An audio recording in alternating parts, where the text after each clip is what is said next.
عليكم ورحمة الله حبوباتي، نتمنى عنكم كلكم تكونوا بخير وعلى خير في احسن الاحوال وعلى ما يرام. نتوما تشاهدوا معايا هذا الفيديو ديال اليوم الكماله ديال الفيديو السابق اللي طرحت لكم واللي حطيت لكم ديال التحاميل الصحراويه. لهذا حبوباتي اللي ما فات شافتو ضروري حبوبتي تمشي تشوفيه، لانه هو اللي حاطه فيه المكونات ديال التحاميل الصحراويه مع النصائح اللي هي جد مهمه. بطبيعه الحال هذا الكماله ديال هذاك الفيديو هنا غادي نقول لكم الطريقه ديال التشكيل، نوريكم الطريقه ديال التشكيل وكذلك الطريقه باش تحتفظوا بهم وحتى المكونات باش عجلنا هاد التحاميل ونصائح اللي هي جد مهمه. لهذا حبوبتي ننصحك تصنتي الفيديو من الاول حتى الاخير، ما تخطاي حبوبتي ولو ثانيه، ممنوع ولا ما تفرجي في الفيديو كامل ولا ما تهزي الوصفه، لانه الا تخطيتي اي نصيحه من طبيعه الحال رانك تكدي هاد التحاميل هادو ديريهم بطريقه غلط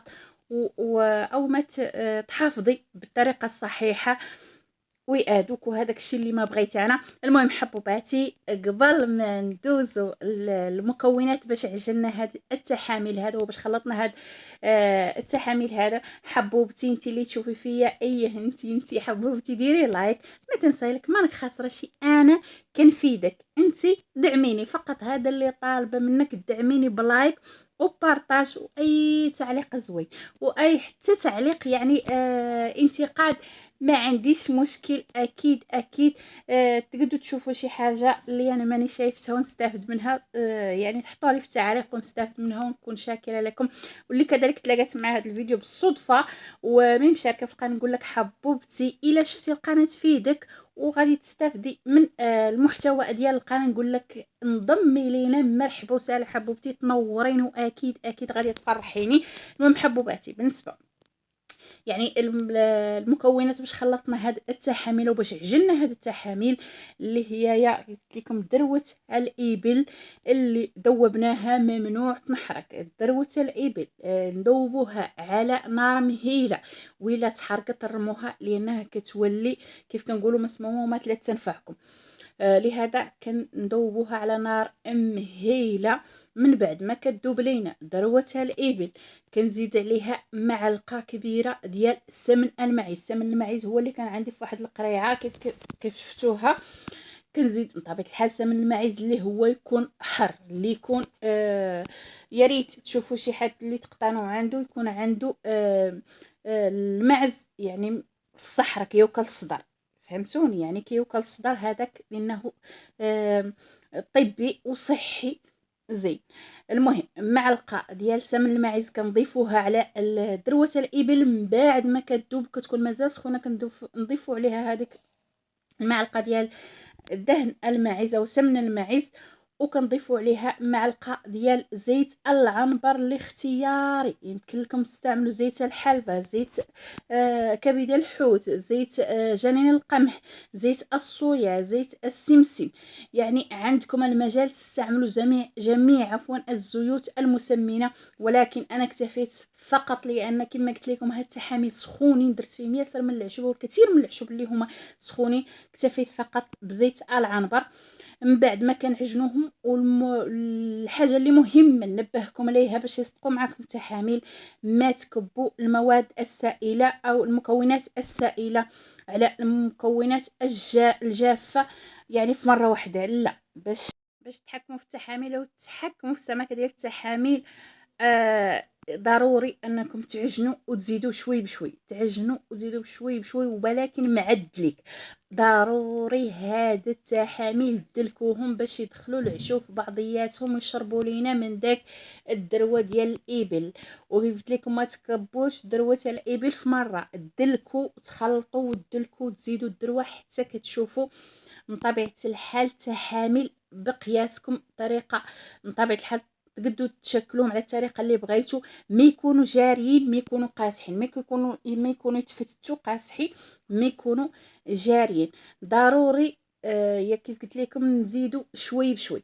المهم حبوباتي غادي نشكلوهم على هالطريقه، وكل واحد هو حر في تشكيله من طبيعه الحال القوالب على الشكل اللي بغا هو وقياسه.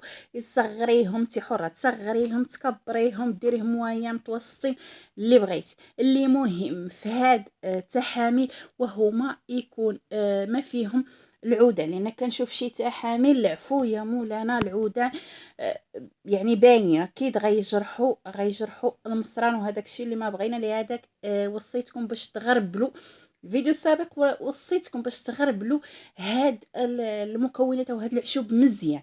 شفتوا يعني الطريقه ديالهم ولاو ملسين فين كتشكليهم ملسين بحال العجينه، ويعني من ساجمه، يعني العجينه ديالهم من ساجمه وكتشكليهم بسهوله.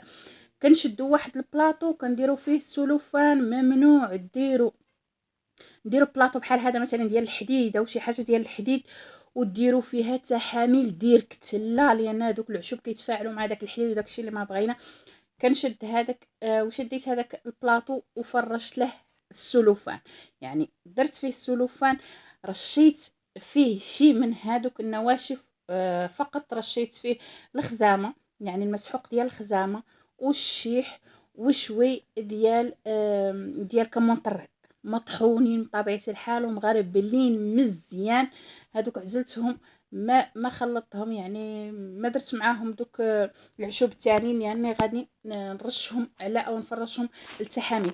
المهم رشيت هذوك العشوب اللي جافين، رشيتهم فوق هذاك السلوفان اللي درنا في هذيك البلاطو، وكنشكل تحاميل وكنديرهم. فمما نكثروا النواشف عليه، لان كنشوف الكثير من التحاميل والكثير من الاخوات كيديروا كيكثروا كيف كنقولوا العشوب الناشفين كيكثروهم على هذوك التحاميل. علاش انايا قلت لكم ما تكثروهم؟ لان كيمصوا لينا هذيك الدروه وكيخلوا لينا التحاميل كتفتت، كينشفوا لينا هذوك التحاميل، ومع الاسف كنشوف الكثير هذوك العشوب مخلين فيهم العودان، يعني كيكون داكشي باين احرش، وهذيك حاجه اللي هي خطيره على المصران، نقولها ونعاودها. المهم بعد ما كنشكلوا التحاميل كامل، انايا شكلت فقط واحد الكونتيتي اللي هوايا كونتيتي معين، وخليت الباقي على اللي كانت عندي واحد الكونتيتي اللي هي كبيره. علاه؟ لان هذه نصيحه للاخوات، انا كننصح الاخوات ماشي اللي كيتاجروا، كننصح الاخوات اللي كيستعملوا هاد التحاميل او كيحضروهم في المنزل ديالهم، لان كينطرحوا عليا اسئله في الخاص بهذا الخصوص، كيبطاو عندها تحاميل مشكلتهم ما كتعرفش دير ليه.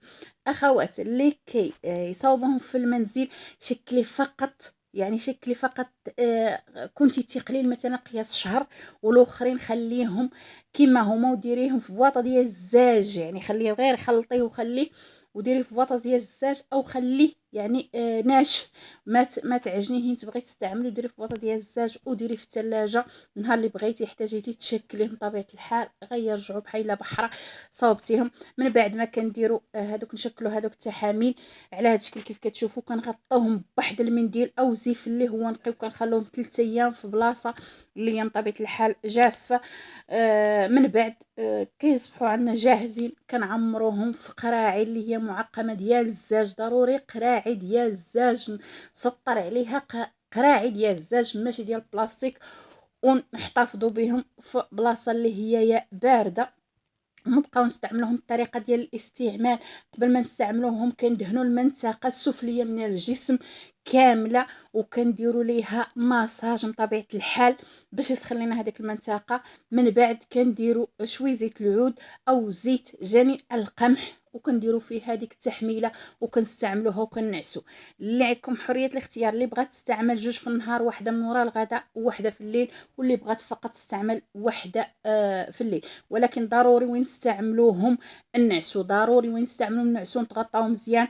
على حطيت لكم في هذا الوقت، ما بغيت نحطيهم لكم في السابق رغم ان هذا الفيديو مسجل قبل على حساب الصيف، يعني هنايا الصيف سخون، هذا هو علاش حطيته لكم. هذا وقت هو وقت التحاميل، البرد ما نديرو التحاميل، هذا وقت التحاميل. كنلبسو مزيان، ضروري نلبسو مزيان، ممنوع ندوشو من البارد، ممنوع نستنجاو من البارد، ممنوع نشربوا مشروبات اللي هي بارده، ضروري نشربوا مشروبات اللي هي كثيره، مشروبات طبيعيه وماشي بارده، ممنوع نشربوا الغازات او مشروبات الغازيه.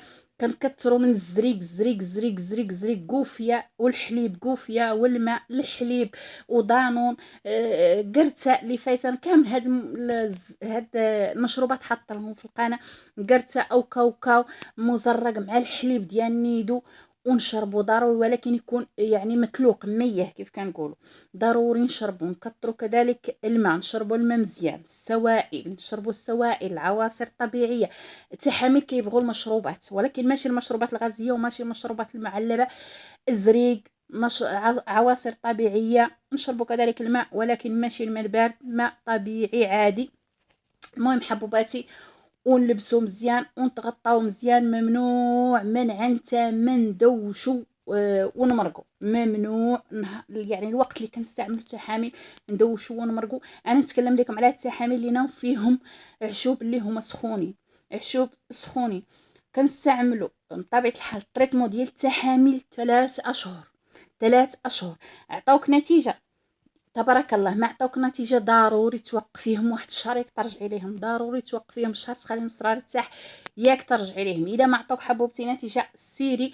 انا دائما ننصحكم قبل ما تستعملوا التحامل ديروا التجريه باش يخوي لكم المصران، ويخلي يعني المصران يستافد، يمتص هادوك المكونات او هادوك العشوب اللي درنا في التحامل. ديري حبوبتي التجريه، ديريها على 3 ايام. الاخوات اللي ما قدرتوش يستعملوها ضروري يديروها 3 ايام التجريه، ينقوا جوفهم، يداوي. الا كان عندك حبوبتي البرد، داوي البرد. الاخوات اللي فيهم البرد وكيخافوا التحامل ما يعطوهم نتيجه، انا غادي نقول لكم الطريقه اللي تستعملوا باش حتى الا كان فيكم البرد يعطوكم نتيجه. هاد التحامل بالضبط، من بعد ما ديري التحميله حبوبتي كتسخني واحد الفوطه ولا مثلا مانطه صغيره، ولا كتسخنيها باش تسخنيها فقط بالمصلوح. تصلحي يعني بحال كنتي تصلحيها حتى تسخن، تقعدي عليها او تنعسي عليها وتغطاي. هذا في الليل وين دير التحميله، اكيد غيعطوك نتيجه وغيداوي لك البرد. حبوباتي حبوباتي انتبهوا، نقولها لكم مره ثانيه، ممنوع شي بارد، ممنوع تستنجعي الماء البارد، ممنوع تشربي الماء البارد، ممنوع تدوشي بالماء البارد. ولبسي حبوبتي مزيان. اكيد اذا درتي هاد النصائح مع النصائح اللي قلت لكم في الفيديو السابق غيعطوكم نتيجه وغادي تشكروني. حبوباتي، اي وحده عندها اي سؤال او اي طلب لاي وصفه خليها لي في التعاليق، واكيد اختك غتلبي لك رغبتك. كذلك الاخوات اللي بغاو يتواصلوا معايا صفحتي على الفيسبوك كنجاوب اي وحده. اخوات اللي ما جاوبتهم راه الرسائل كتار عليا، والله العلي العظيم راه كنجاوب يعني شوي بشوي. وكذلك راه كان حتى في الانستغرام كذلك كثير من الرسائل. من محبوباتي تخطي عندي الانستغرام، تخطي عندي الفيسبوك، اي سؤال عندك وبغيتي جوابه يعني في الحين. انا حبوباتي راني كنجاوبكم في تحت الفيديوهات، ولكن الا بغيتي نجاوبك في الحين صيفطي لي في الفيسبوك، اكيد اختك غادي تجاوبك. من محبوباتي الحاجه اللي نطلب منكم ما تبخلوا على اختكم بالبارطاج وبالدعم ديالكم اكيد، لان انتم عارفين غايبه على القناه مده طويله. ودابا راه كنسجل معكم مرتبكه، يعني عذروني لاني ما بقيت موالفه نسجل. الى انا كنقول لكم دمتم في رعايه الله والى اللقاء.